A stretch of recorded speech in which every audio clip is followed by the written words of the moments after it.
hop, hop. Yofi, Erev Tov à tous, on est content, on se retrouve avec Midreshet Yehuda Manitou qui nous propose comme chaque semaine d'écouter le Rav Eitan Fison. On est bientôt à la fin, tu nous le disais, Sfania, et puis après il en reste quelques-uns pour finir déjà les 12 prophètes. Eh bien, tout à fait, tout à fait. Hop là, tac. Je vérifie qu'on est bon.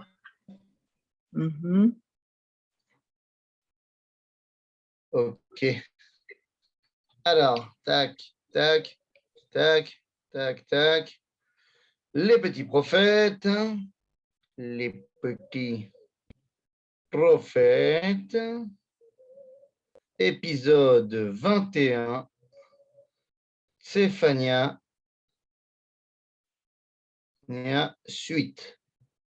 Tac. Voilà. Yofi. Yofi. On est bon. Eh bien, donc les Koulam, on revient donc dans notre étude des Nevi Macharonim et nous sommes effectivement dans le livre de Tzfania. Et pour être exact, nous sommes arrivés bien, au deuxième chapitre de Tzfania, Ine Zeba. Alors, on avait vu que le premier chapitre, bien que c'était alors il y a 2 semaines, effectivement, mais on avait vu que le premier chapitre n'était pas, comment dire, des plus réjouissants. Effectivement, Tzfania, eh bien, on l'a dit, vit à une époque où on est en train de tomber, et en fait, il nous met en garde face à la chute.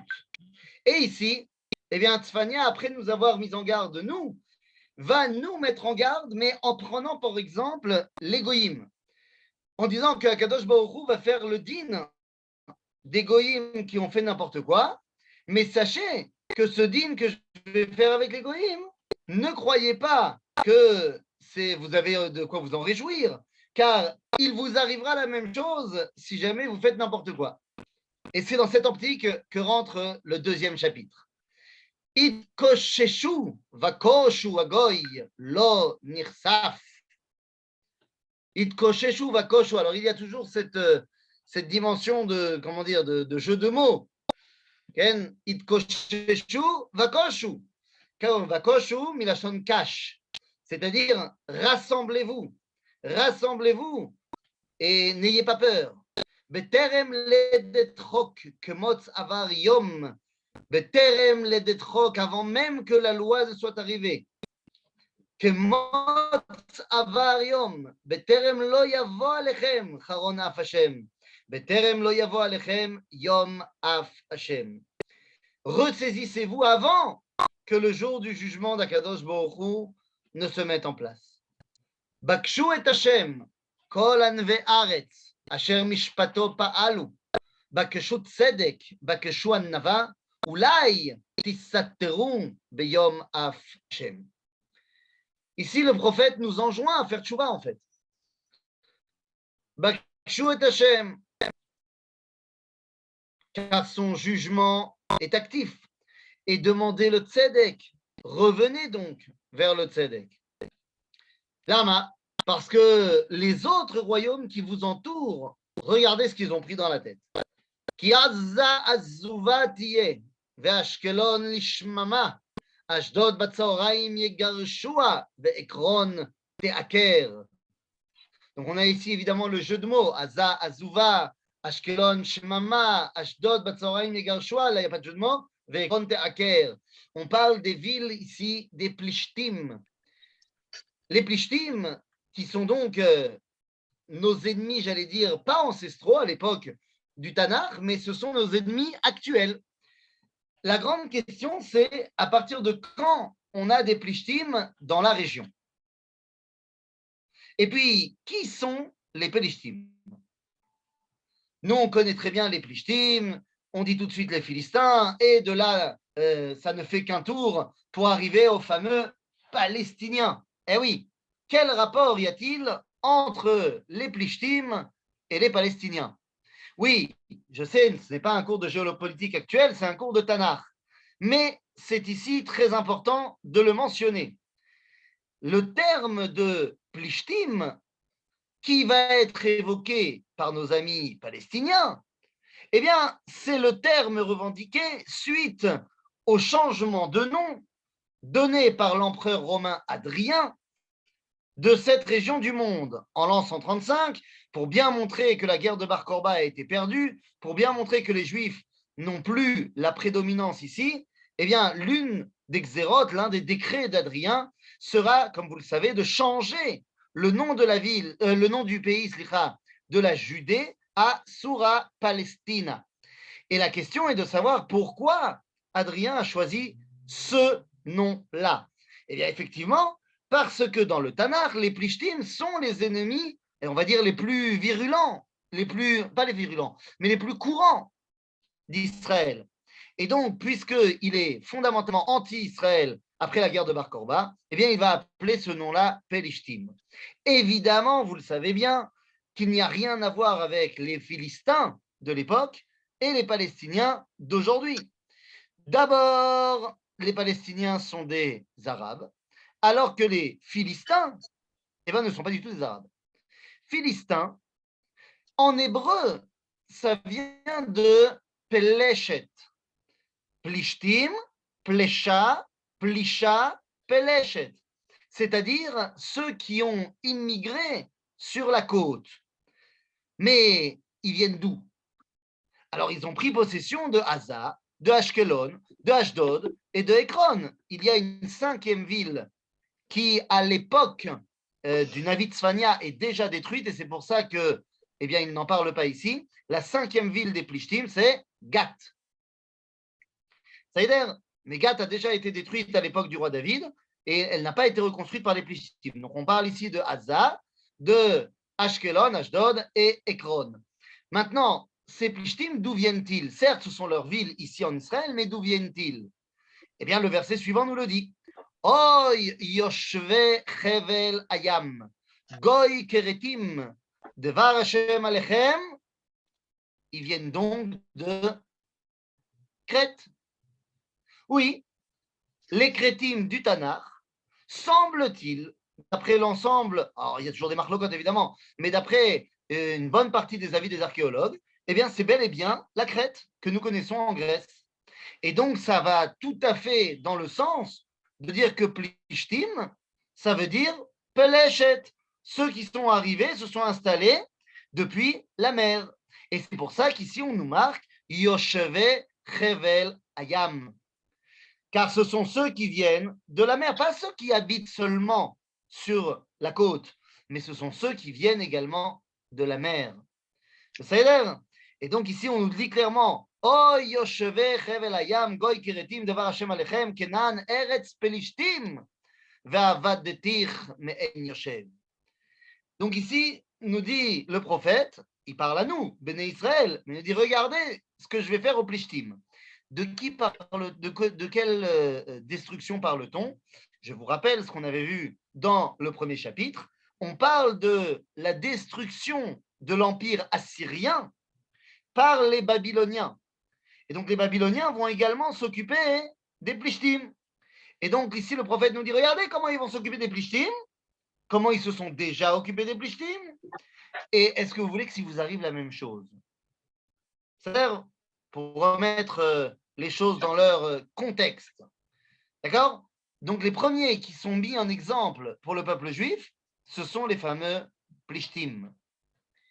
Vaïtar chevel hayam nevot kerot roim vegidrot son. Toute cette chevel eretz, eh bien normalement, elle est censée être, comment dire, une oasis pour les bergers et pour les troupeaux. והיה חבל לשארית בית יהודה על לחם יראון, בבתי אשקלון בערב ירבצון, כי יפקדם השם אלוהיהם, ושב שביתם. שהקדוש ברוך הוא, quand il va s'occuper d'eux, il va s'occuper également de leur divinité. Et là, ça rejoint ce que nous enseigne le Talmud, שאין הקדוש ברוך הוא נפרע מאומה אחת, עד שנפרע מאלוהיה Techila. Lorsque Dieu s'occupe d'un peuple, il s'occupe d'abord de leur divinité. C'est ce qu'on a pu voir dans la sortie d'Égypte. Dieu a d'abord frappé les divinités égyptiennes avant de s'occuper de l'armée égyptienne à la sortie d'Égypte à la mer Rouge. Donc là, on a pris en exemple tout d'abord les Plishtim.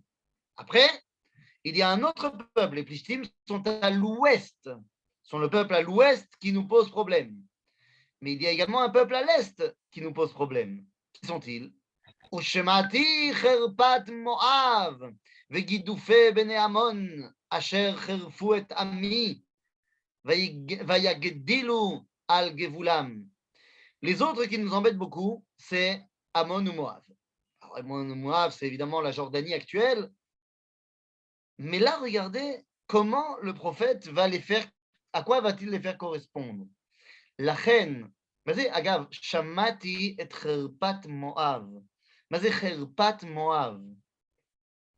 Moav est très énervé. Ils ont honte. De quoi? De quoi Moav peut-il avoir honte? Eh bien, tout simplement, par rapport à nous, hein, évidemment, puisque tout est tourné, le prophète parle au peuple juif. De quoi Moav et Ammon peuvent-ils avoir honte par rapport à nous? Eh bien, tout simplement, Lo yavo Ammoni ou Moavi, bikeal Hashem adolam. Nous avons une loi, et semble-t-il, les Moavites et les Ammonites étaient très au courant de la Torah. Nous avons une loi claire de la Torah, chez Lo yavo Ammoni ou Moavi, bikeal Hashem. Qu'est-ce que ça veut dire Lo yavo Ammoni ou Moavi? Ça veut dire très clairement, très simplement, un homme de Moab veut se convertir, pas de problème, il peut se convertir, mais il ne peut pas se marier avec une juive. Jamais. Ni un Moavi, ni un Ammoni. Bon, ben, là, lama. Pourquoi est-ce que lo yavo Ammoni ou Moavi, bikal Hashem adolam? Nous dit la Torah, ad badavar asher lo kidmu etchem balechem ou bamaim, quand on est sorti d'Égypte. Ils ne sont pas venus à notre rencontre nous proposer du pain et de l'eau. Franchement, parce qu'ils ne nous ont pas proposé du pain et de l'eau, alors ils ne pourront jamais se marier avec une juive s'ils se convertissent. Enfin, il y a des peuples qui ont été vachement plus violents envers nous et on n'a aucun problème. Édom, non seulement ils ne nous ont pas proposé du pain et de l'eau, mais ils nous ont fait la guerre. C'est quand même vachement plus compliqué que simplement ne pas nous proposer. Je rappelle que Ammon ou Moab, lorsqu'on leur a acheté de l'eau, ils ont dit oui. C'est-à-dire qu'ils ne nous ont pas fait la guerre, ils ne nous ont juste pas offert le pain et l'eau. Alors que d'autres peuples, comme je disais, Édom, Amalek, si Amalek se convertit, il peut se marier avec une juive. Pas de problème. Attends. Bon, je ne connais pas le dernier Amalekite qui s'est converti, mais si jamais ça arrivait, il peut se marier avec une juive sans problème. Alors qu'un Moavi, il ne peut pas. Damalo. Eh bien, le verset tête nous explique pourquoi. La reine Chayani Neum Hashem Tsevaot Elohei Israël Ki Moav Ki Sdom Tiye ou Bene Ammon Ke Ammora. Quel rapport? Pourquoi est-ce que Ammon et Moav sont comparés à Sdom et Amora? Eh bien, pour une raison très simple. Ammon et Moav sont nés pour donner une suite et une vie à Sdom et Amora.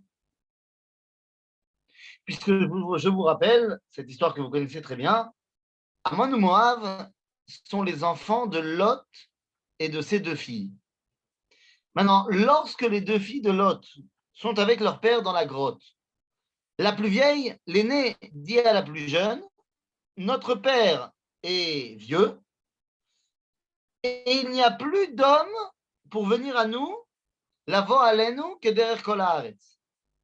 Je sais, on a appris à l'école, au GAN et de manière générale, qu'elle pensait que c'était la fin du monde. Sauf que c'est sûr que non. C'est évident que non. Comment est-ce que je dis que c'est évident que non? D'où je le sais? Ben, c'est très simple.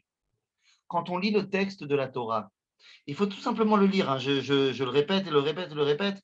Si on veut savoir ce que la Torah pense d'un sujet X ou Y, il faut lire dans la Torah. Eh bien, la Torah nous raconte l'histoire et nous dit que lorsque Lot s'enfuit de Sodome, il demande aux Malachim de bien vouloir épargner la ville de Tsoar, Elohim Mitzar. Et il va s'installer avec ses 2 filles à Tsoar.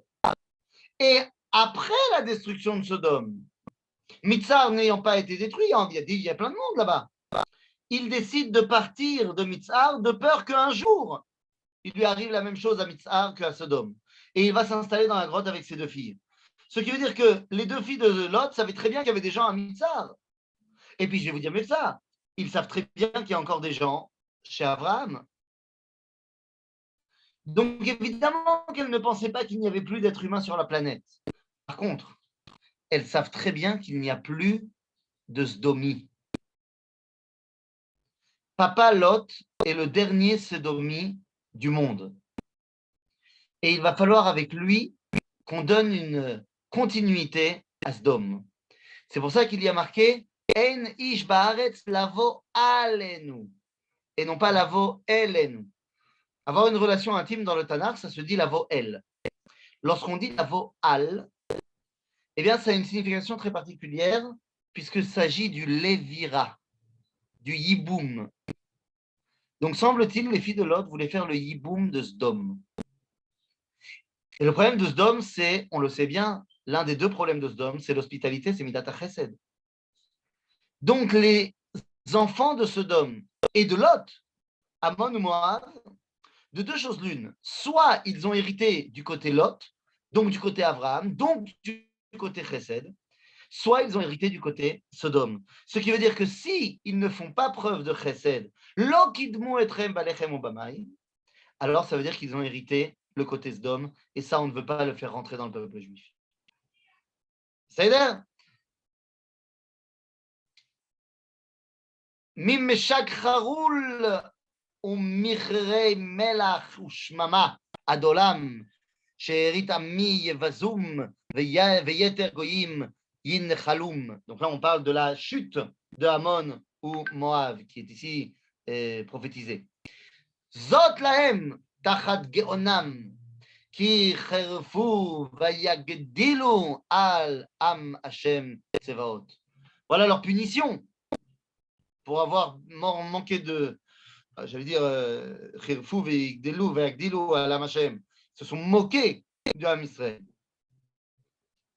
Nora Hashem alehem, ki raza et kol Elohe haaretz. Ve'ishtachavu lo ish mimekomo kol iye agoyim. Qu'est-ce qu'on est en train de nous dire ici? On veut montrer à Kadosh Baruch Hu comme étant celui qui fait le din. Il détruira toutes les divinités aux alentours. Et donc, tout le monde lui rendra hommage. Les amis, on est devant un verset qui prophétise Vaya bayamaoui Hashem echad ou shmo echad, en d'autres mots. C'est-à-dire qu'ici, on vient de nous dire viendra un temps où tous les goïms se rendront compte de la grandeur d'Akadosh Baruch Hu. Gamatem, une fois que Dieu a parlé de Plishtim, il a parlé de Ammon ou Moab, il parle d'un autre peuple. Gamatem, Kushim, Chalele Charbi, Hemma. Misé Kushim. Alors, Eretz Kush, ce n'est pas l'Éthiopie actuelle, c'est un peu plus au nord. C'est à côté de l'Égypte actuelle. Mais bon, c'est plus ou moins la même région. Vayet Yado al Tzafon. Ils ont essayé de remonter vers Israël. Vayabed et Ashur, vayasem et Ninve lishmama, siya kamidbar. C'est-à-dire qu'ils font faire partie, les Kushim, de la coalition avec Babylone qui va monter pour détruire Ashur. Alors, qu'est-ce qui va leur arriver à eux? Veravetsu betocha adarim kol chaytogoy gam kaat gam kipod kekaftorei ayalinu kol yeshorer bachalon chorev basaf ki arza era.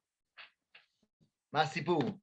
Là, on nous dit qu'ils pourront se reposer, que leur troupeau sera pépère, qu'ils seront en train de profiter de leur victoire. Aval, au final, qu'est-ce qui va se passer? Zot ha'ir ha'aliza, hayoshevet lavetach, ha'omera bilvava, ani ve'apsiyod. Ech hayta lishmama, marbetz lechaya, kol over alea, yishrok yaniya yado. Finalement, même eux deviendront une shmama, une désolation. Alors vous comprenez bien que tout le second chapitre de Tzfania est là pour nous mettre en garde. Voilà ce qui leur arrive à eux. Venez, ne tombez pas là-dedans. Venez, vous, faites en sorte que ça ne nous arrive pas. La reine, maintenant, il va nous parler à nous. Oy mor'a venigala ha'ir hayyona. Oy mor'a venigala ha'ir. On parle de nous, on parle de Jérusalem. Lo sham'a bekol, lo lakha musar, ba'ashem lo batacha, el Elohea lo kareva. On parle de Jérusalem comme machal de tout le pays qui n'a pas voulu écouter la voix d'Akadosh Baruch Hu, qui n'a pas voulu s'en remettre au moussar d'Akadosh Baruch Hu, qui n'a pas voulu faire confiance et se rapprocher de Dieu. Azma, qu'est-ce qu'on a fait à la place? Regardez, il n'y a qu'à lire le livre de Melachim et on voit quelle est la situation du Ham Israël à l'époque du premier temple. En termes de Avodah Zara, on est quand même sacrément la méadrine. Sarea bekirba, arayot shoagim, shoftea zev erev, lo garmu la boker. On est poursuivis de partout. Alors ici, évidemment que les lions et les loups sont une réalité physique, qu'il y avait des attaques de bêtes féroces, mais également un machal. Ma machal. Arayot ve'azevim, c'est censé être la tribu de Yehuda et de Binyamin. Et donc ici, on nous dit bien que ceux qui sont mis en cause, c'est les deux grandes tribus du royaume de Yehuda, à savoir Yehuda et Binyamin. Nevi'ah pochazim anshe bogedot kohanea chillelu kodesh chamsut Torah. Voilà, il nous parle ici de la situation, de la situation de Ham Israël Bimei Beit Rishon. Des faux prophètes, des Kohanim corrompus. Hashem tzadik bekirba, lo ya'aseh avla. בבוקר משפטו ייתן לאור, לא נהדר ולא יודע אבל בושת. הקדוש ברוך הוא est tzaddik. Tzaddik milashon tzedek, il fait la justice. Il fait la justice par rapport à tous ces gens qui l'ont trahi. La reine Oloya, c'est avla. Il ne va pas détruire Hatzadik Imaracha. Baboker mishpato yiten laor. Le jugement d'Akadosh Baruch Hu sera sans appel. Il sera en pleine lumière. Lo nehedar velo yodea aval boshet. Il y a des fois où l'homme il se fait punir, mais il n'arrive pas à voir pourquoi il s'est fait punir. Nous dit le Navi, ici, la question ne se posera pas, ça sera clair pour tout le monde pourquoi les Babyloniens sont arrivés. Et effectivement, lorsque les Babyloniens arrivent à Jérusalem, lorsque la destruction du premier temple et de Jérusalem est plus ou moins actée, eh bien effectivement, l'Orak Navi, Yirmiyahu, ce n'est pas seulement le prophète Jérémie qui fait état de la situation, mais le peuple à Jérusalem comprend ce qui lui arrive. Et au final, c'est ce qui amènera le roi Tzidkiyahu à avoir les yeux en pleurs, bien que crevé par Nabucodonosor.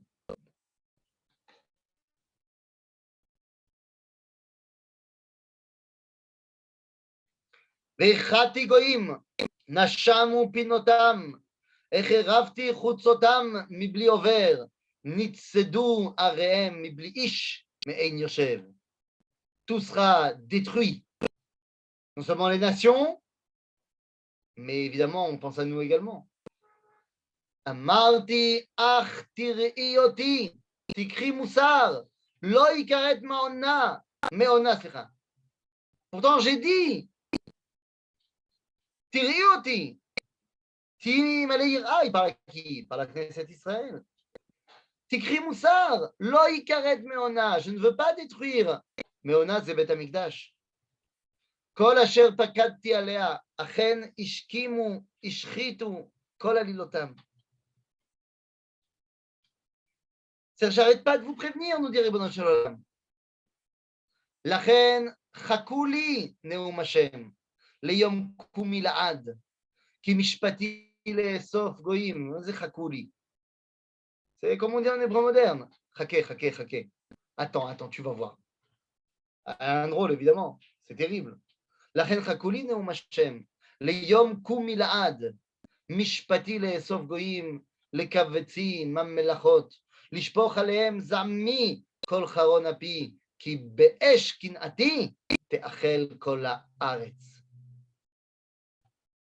Il y a ici une description terrible, mais dans la description terrible, moi j'y vois un réconfort. Évidemment, on préférait ne pas souffrir et ne pas... Mais, Akadosh Baruch Hu n'a de cesse de nous dire ce que je fais et ce que j'envoie, c'est mutzdak. C'est justifié.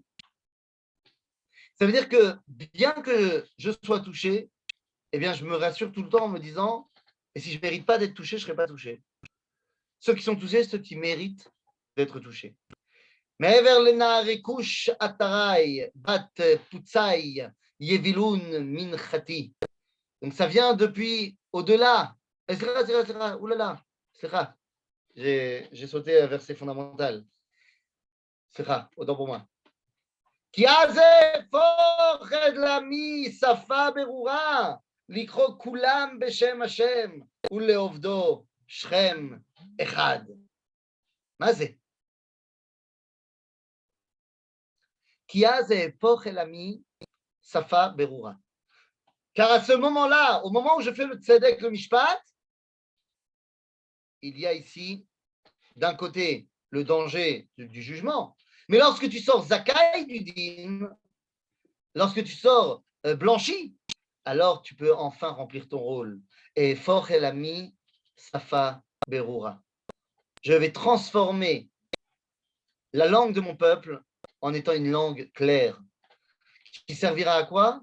À l'ikro kulam, kolam Israël, beshem Hashem.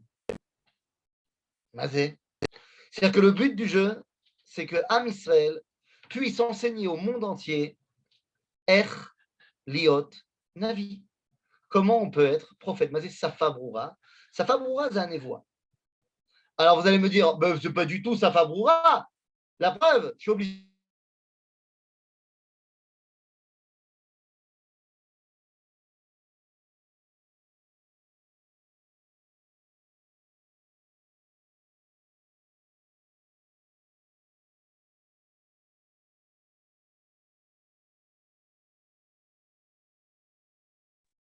On n'entend rien. On n'entend plus rien. On n'entend rien, tout est arrêté.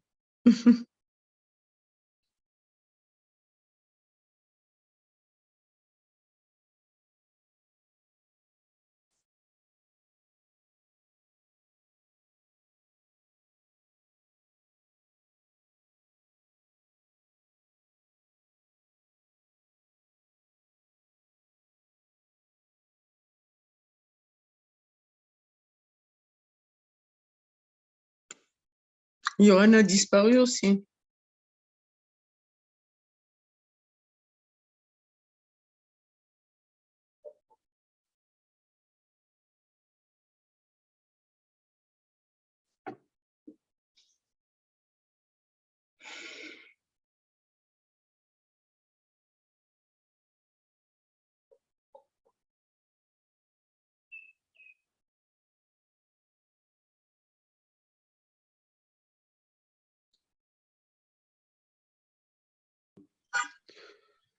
Une seconde, chers amis, on va voir ce qui se passe. Je recontacte le Rav Fison tout de suite. D'accord.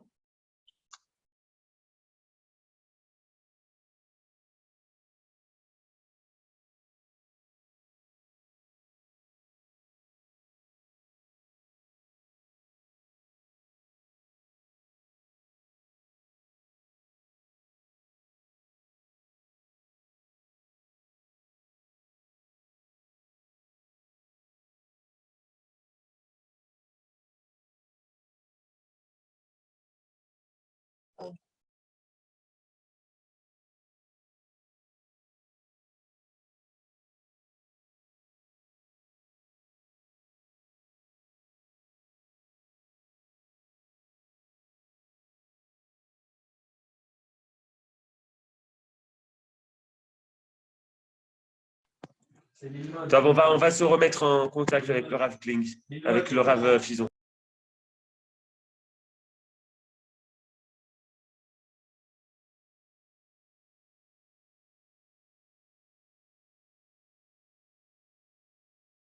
Ça venait de chez moi ou de chez toi? Allô, allô, allô, tu m'entends? Tu m'entends? Oui, on t'entend, on est là. C'était de moi ou c'était de toi? Il faut Non, il y a reprendre un problème technique, c'est toi, tu t'es déconnecté. Il faut reprendre. Non, le YouTube ne s'est pas déconnecté, c'est très très bizarre. Très très bizarre. Très bizarre, je pense que ce sont les Chinois. Voilà. Les Ukrainiens, les Il faut Russes. que tu me permettes de. Il faut que Les tu me Russes. permettes de partager. C'est bon. Voilà. C'est plutôt les Russes. Voilà. C'est les Russes, non? C'est sûrement les Ah, tu Russes. disais les Russes? Ouais, ah ouais, bien. Eh bien, alors, on va pour les Russes. Allez, c'est parti. Chez les Russes. Donc, on était sur ce verset fondamental. Az efor elami safa berura. C'est-à-dire, Az efor elami safa berura. Iné. Au verset. Au verset. Au verset. 9. Au verset, on 9. était. Voilà. Verset 9. C'est-à-dire que enfin, Am Israël pourra enseigner au monde Safa Berura. Safa Berura, c'est, je disais avant de couper, c'est la Nevoua. Le peuple juif devra enseigner au monde entier la Nevoua. Alors, comment est-ce qu'on peut dire que la Nevoua, c'est Safa Berura? Arrête, je suis ici en train de vous faire un cours sur les Nevi'im, justement parce que c'est pas clair. Oui, mais c'est parce que quand on vit dans un monde qui n'a pas d'abord les mêmes références qu'il y a 3000 ans, bah, c'est compliqué. Et deuxièmement, enfin 3000 ans, 2700 ans, et deuxièmement, quand on vit dans un monde où il n'y a plus de prophétie, comprendre les machalim de la névoie sont très compliqués. Mais dans un monde où il y a la prophétie, eh bien les choses sont claires, il n'y a pas de plus clair message que celui du prophète pour celui qui l'entend. Et donc on nous dit ici, כי אז אהפוך אל עמים שפה ברורה, לקרוא כולם בשם השם ולעובדו שכם אחד. מה זה לעובדו שכם אחד? מה זה שכם? שכם c'est le cœur. Al shichmam. Shichmam, c'est là que ça se passe. Mais qu'est-ce que ça veut dire également Shechem Echad? Il y avait un homme qui a construit la première cité de l'humanité. La première cité de l'humanité a été construite par un homme qui s'appelle Caïn. Il a créé une ville et il l'a appelée Keshem Beno Chanor. Est-ce que cela veut dire qu'il a appelé la ville Chanor, comme le nom de son fils, ou alors il a appelé la ville Keshem? Keshem. Keshem, c'est un mot qui ne veut pas dire grand-chose. Il semblerait que les lettres n'aient pas été mises dans le bon sens. Ici, c'est un petit peu mieux. Leovdo, Shechem, Echad. Mais il y a une dimension encore plus importante. Qu'Israël y est Shemecha. Et là, les lettres sont dans le bon sens. Donc, il semblerait qu'il faut passer de Keshem à Shrem pour arriver à Shemecha. Et c'est ça l'enseignement que le peuple juif doit donner aux nations. מעבר לנערי כוש עטרה בת צופה יובילון מנחתי. C'est-à-dire que la reconnaissance d'Akadosh Baruch Hu comme étant le maître du monde viendra de partout. ביום ההוא לא תבושי מכל עלילותייך אשר פשעת בי, כי אז אסיר מקרבך עליזה גאוותך, ולא תוסיפי לגאווה עוד בהר קודשי. Il n'y aura plus de fioritures, comme on dirait en français. Il n'y aura plus personne qui sera plein d'orgueil, de gava, בהר קודשי. וישרתי בקרבך Am ani vedal, vechasu beshem Hashem. Et je resterai en votre sein. C'est am ani vedal, ani pauvre, vedal et faible. On parle de quoi là? On parle d'avant cette réalité où justement on peut dévoiler Shem Hashem. Ve'isharti bekirber, même pendant l'exil, she'erit Israël lo ya'asu avela. ולא ידברו כזב, ולא יימצא בפיהם לשון תרמית, כי המה יראו ורבצו ואין מחריד. Am Israël, même pendant l'exil, les rescapés du peuple juif, eh bien, ne mentiront pas. Et effectivement, eh bien, comment dire, on a essayé de mettre sur nous tous les qualificatifs les plus péjoratifs. Qu'on était des menteurs, qu'on était fourbes, qu'on était... Au final, toute la morale du monde occidental vient de nous. Et donc, à ce moment-là, Séphania, qui a compris que pendant 2 chapitres et demi, il a été un petit peu dur, eh bien, voit également la joie revenir. Roni bat Sion, Hariu Israël, Simmechi, Ve'alzi bechol lev, Bat Yerushalayim. Réjouis-toi, fille de Tzion, sois remplie de simcha dans ton cœur, fille de Jérusalem. Et sir Hashem mishpataich pina oivech, Melech Israël Hashem bekirbech, lo tir'ira od. Akadosh Baruch Hu, lorsqu'il va se dévoiler, qu'il va régner en ton sein, eh bien, tu ne connaîtras plus de douleur, plus de mal. Bayom ha'u ya'amer liYerushalayim, al tira'i, Sion, al yirpu yadaich. Ne baisse pas les bras, Sion. Vous comprenez que cette névoie, elle est fondamentale parce qu'elle est juste avant la destruction de Jérusalem. Tzfania, on a dit, c'est à peine 50 ans avant la destruction de Jérusalem. Hashem Elohai bekirber gibor Yoshia, yasis alayr besimcha, yacharish be'avato, slicha, yagil alayr berina. Akadosh Baruch Hu est en ton sein, il va te délivrer et il te ramènera la joie profonde. Nuge mimoed asafti, mimech ayu, mas'et alea cherpa. Tous ceux qui étaient dans la souffrance, dans les négaïm, eh bien, je vais les relever. Et par rapport à tous ceux qui t'ont fait du mal, Innani oset kol ma'anaich ba'etai, ve'oshati et atsolea ve'anidacha kabetz, ve'sammetim la teila u'leshem bechol haaretz boshtam. Je vais m'occuper de tous ceux qui t'ont fait du mal en ce moment-là. Et tous ceux qui seront éloignés, je les ramènerai. Ve'samti la teila u'leshem bechol haaretz boshtam. Et là où il y avait honte du peuple juif, il y aura grandeur du peuple juif.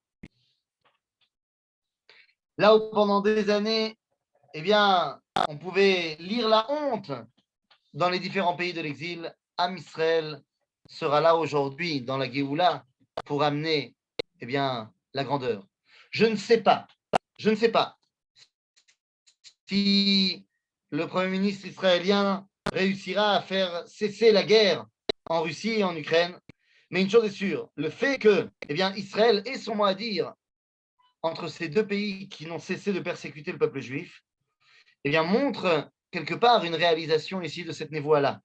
Que là où il y avait Chilul Hashem, il se peut qu'il y ait la parole d'Israël et au travers de cette parole, un grand Kiddush Hashem. Ça, l'avenir seulement nous le dira. Ba'et ha'i, en ce temps-là, avi etrem, je vous ramènerai. Ou ba'et kabetzi etrem, qui eten etrem leshem ou leteila bechol amei haaretz. Et vous, une fois que je vous aurai rassemblés, vous deviendrez un phare pour l'humanité. Beshuvi et shevutrem leinechem, amar Hashem. Lorsque je vous ramènerai et que vous aurez terminé de faire l'Aliyah, alors vous deviendrez un véritable phare pour l'humanité. Ainsi a parlé l'Éternel. Voilà comment Tzfania Navi, ce prophète, se termine. Et voilà comment les prophètes de l'avant-destruction se terminent. Oui, car nous venons pratiquement de terminer, j'allais dire, la première partie des Nevi'im Acharonim. Certes, il y aura historiquement Yirmiyahu et Yecheskel qui sont après Tzfania, mais pour les Nevi'im Acharonim, après Tzfania arrivent Haggai, Zecharia et Malachi, qui sont déjà les prophètes de la résurrection après la destruction, du retour en Israël. Tzfania nous dit, juste avant la destruction d'Israël et du Beth Amikdash et de Jérusalem, eh bien, Tzfania nous dit, Al Tidagu. Am Israël reviendra, quoi qu'il arrive, et redeviendra la lumière pour toute l'humanité. Voilà comment le prophète Tzfania se termine après 2 chapitres et demi, un petit peu compliqués, où il nous met en garde vers la chute, voire même termine en disant mais tu vas chuter parce que tu as déjà commencé à chuter. Tzfania nous dit Altidak, tu te relèveras et tu seras encore plus resplendissant qu'à l'époque. Voilà comment Tzfania se termine et il nous ouvre la porte après Pessah pour les Nevi'im de la résurrection nationale, Haggai, Zecharia et Malachi, mais c'est ce que nous étudierons la prochaine fois. Chazak u'baruch. Merci beaucoup, Il y a des Rafizon. questions? C'était merveilleux comme d'habitude. S'il y a des questions, les amis, avec plaisir. Pas de questions? Eh bien, très bien. Bah alors, pas de questions? Ben, va. Pas de questions. Pas de questions? Un, deux. Ruth la Moabite, elle ne s'est pas convertie? Ah, voilà une question qu'elle est bonne. Ah, alors elle s'est bien mariée avec un juif, hein? Avec Boaz, alors. Ah. Qui me parle? Qui me parle? Bah, je veux pas être vue. Ah, vous voulez pas Non, dire? mais Alors, très bien. c'était vrai que pour les hommes, pas pour les femmes. Bon, vous n'êtes pas obligé de dire. Alors, Non, je vais j'ai vous pas envie répondre. qu'on Je vais voit. vous répondre. Il n'y a pas de problème. Il n'y a pas de problème. Je vais vous répondre. Boaz, qui était donc le chef de la tribu de Yehuda, qui était de la famille royale, Boaz voit cette femme. Il voit Ruth. Il voit le chesed qu'elle fait envers sa belle-mère Naomi. Et il se dit, mais c'est pas possible qu'une Moabite soit tellement Baalat chesed. Il y a un truc qui cloche. Puisque les Moabites, on a dit, ils n'étaient pas chesed. Et donc, il dit, puisque Ruth, elle est comme ça, c'est qu'il faut que je revoie ma compréhension de la Torah. Et il dit, il y a marqué dans le verset, Lo yavo Moavi ve Amoni, et non pas Moavite et Ammonite. C'est-à-dire, c'est marqué au masculin et pas au féminin. Donc, ça ne concerne pas les femmes, ça concerne les hommes. D'accord. Et donc, elle a pu se marier. Ceci étant dit, les Chachamim n'étaient pas d'accord avec lui. Alors, elle s'est mariée avec lui, mais vous le tournez dans le sens que vous voulez. Ils ont eu une nuit d'amour ensemble, et le lendemain, Boaz en est mort. Alors, est-ce que ça veut dire que c'est lui qui avait raison? Est-ce que c'est les Chachamim qui avaient raison? Le fait est que de cette union va descendre le roi David. Ah, ouais. D'accord? D'accord, merci beaucoup. Voilà. Chazak u'baruch. Merci beaucoup, Toda Rabba Eitan. Kol tov. Avec Michel Gurfinkel dans, je sais pas, 20 minminutes à peu près. 7h30? À quelle heure? Ouais. 7h30? Dans J'ai pas la 40 minute. minutes. Il est moins 10. 40